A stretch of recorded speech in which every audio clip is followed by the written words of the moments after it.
DNA fingerprinting involves identifying differences in some specific regions in DNA sequence called as repetitive DNA, because in these sequences, a small stretch of DNA is repeated many times.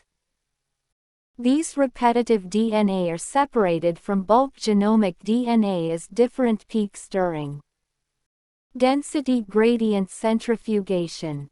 The bulk DNA forms a major peak and the other small peaks are referred to as satellite DNA.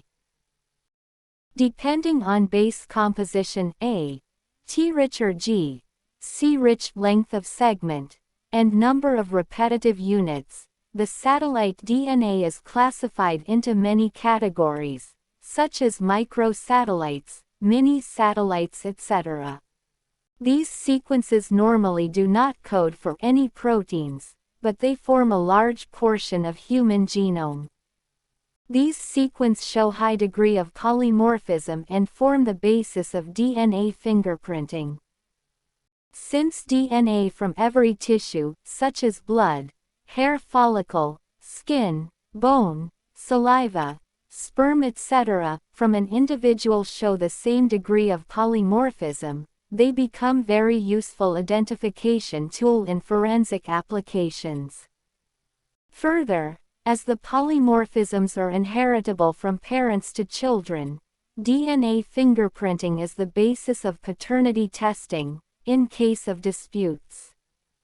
As polymorphism in DNA sequence is the basis of genetic mapping of human genome as well as of DNA fingerprinting.